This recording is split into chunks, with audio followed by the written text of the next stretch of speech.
ভগবত কৃপায় লাভ করতে পারি পূর্বপালের চরণে, এটাই করতে পারে কৃপা করি। চৈতন্য চরিতামৃত কৃষ্ণদাস কবিরাজ গোস্বামীপাদ বলছে, চৈতন্য চরিতামৃত যেই জন শুনে তার চরণ ধুয়ে মুই কর পানে। তার চরণ ধুয়ে তিনি পান করবেন, চরণ দম। এই তো একজন মহান চৈতন্য চরিতামৃতকার কৃষ্ণদাস কবিরাজ গোস্বামী ভক্তের চরণে কি একটা প্রার্থনা জানিয়েছেন। অদ্ভুত চৈতন্য চরিতামৃত। প্রথমে তিনি বলছেন, অদ্ভুত সাধুগুরু প্রসাদে তাহা যে আস্বাদে সেই জানে মাধুর্য প্রাচুর্য। এর মধ্যে যে এত মধুরতা আছে, এই যে মধুরতার সীমাহীন, এটা সাধুগুরুর প্রসাদে জানতে হবে। কেউ এটা জানতে পারবে না, সাধুগুরু কৃপা করলে। যে সাধুগুরু তো আর এমনি এমনি কৃপা করে না, সেই সাধুগুরু সঙ্গ করতে পারলে পরেই তাদের কৃপা আমরা পাবো। আর সেই সাধুগুরু বসে সঙ্গ না করতে পারলে তো আর এই কথা শুনতে পাবো না। সেই মধ্যে সাধুগুরুর প্রসাদে তাহা যেই আস্বাদে সেই জানে মাধুর্য প্রাচুর্য।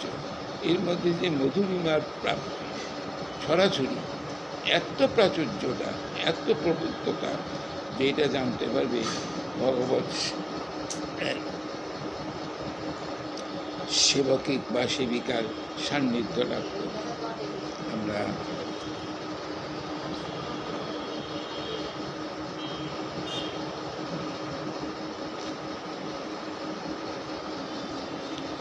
হরি বল, গোবিন্দ বল।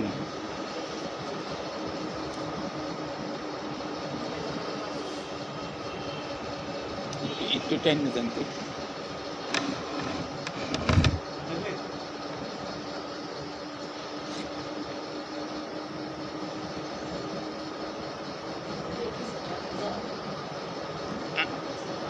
এটা হলো মধ্যলীলার ৬ষ্ঠ পরিচ্ছেদ।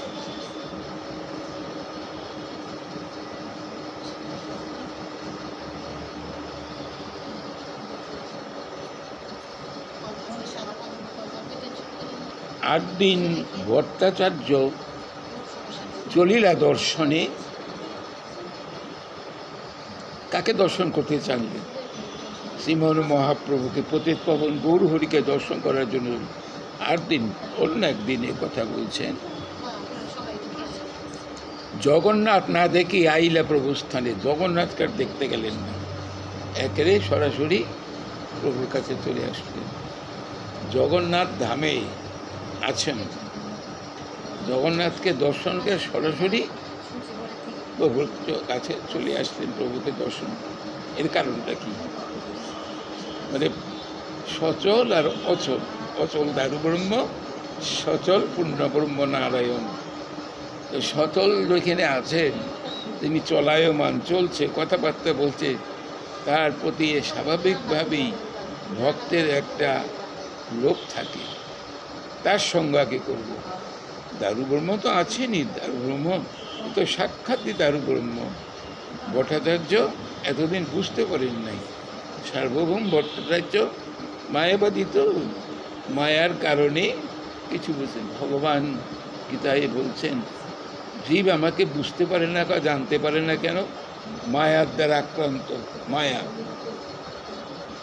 মায়া দৈবী এষা গুণময়ী মম মায়া দূরত্বয়া মামে বজে প্রবদ্ধন্তে মায়ামে তান্তরন্তিতে। আমার এই মায়া দুস্তরা, কিছুতেই অতিক্রম করা সম্ভব নয়।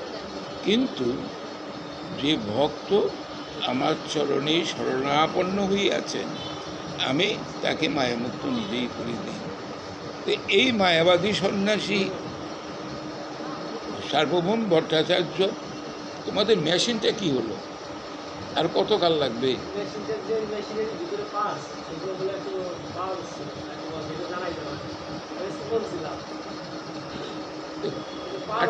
একটা কিনে নিবে,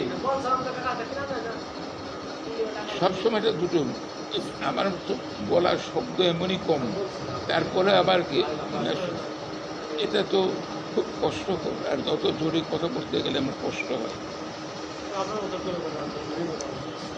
আঙিনাটা তো আমাদেরটাও নষ্ট হয়েছে, ওইটারটাও নষ্ট হয়ে গেছে।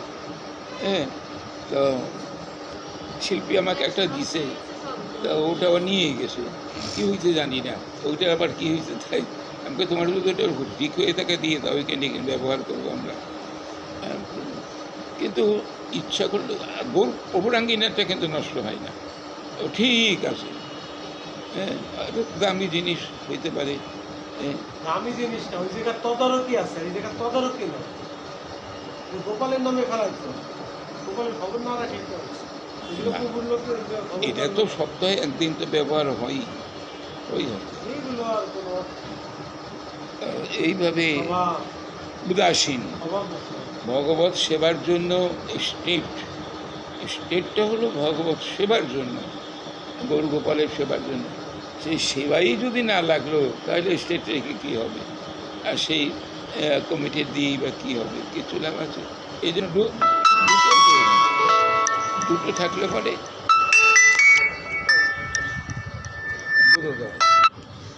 হ্যাঁ ভাই, একটা হ্যালো ভাই, আরটা সেট করে দিল। হ্যাঁ বলেন।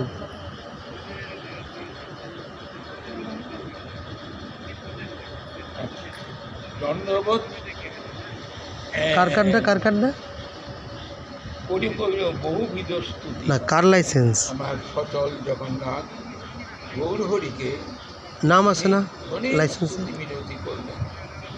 আগে কিন্তু এরা এতটা করেনি। ওই তো জয়গঞ্জের দোকান তো সজলের পাশেই। শ্রেষ্ঠ শুনিতে হইল মন ভোগ বন্ধ না, বন্ধ নাকি রে? ও আমাদের, ওইটা আমাদের। জয়গোবিন্দের শার্টটা দিয়ে যান। সাধন তো অনেক প্রকারেরই আছে, আর বৈদ্যনাথ শার্টটা আমাদের আমাদের আমাদের আমাদের আমার বাবার নাম। সর্বগুণ পণ্ডিত শ্রীমন মহাপ্রভু হ্যাঁ যান যান, অসুবিধা নেই, নিয়ে নেবেন। সাধন মার্গে অনেক আছে, আচ্ছা অনেক রকম। তাহলে আচ্ছা, ঠিক আছে, অসুবিধা নেই। মহাপ্রভুর কাছে জিজ্ঞাসা করলেন, প্রভু শ্রেষ্ঠ সাধন পদ্ধতিটা তুমি আমাকে বলুন, যেটা সকলের মধ্যে শ্রেষ্ঠ। নববিধা ভক্তি আছে, 9টা ভক্তি শ্রীমন মহাপ্রভুর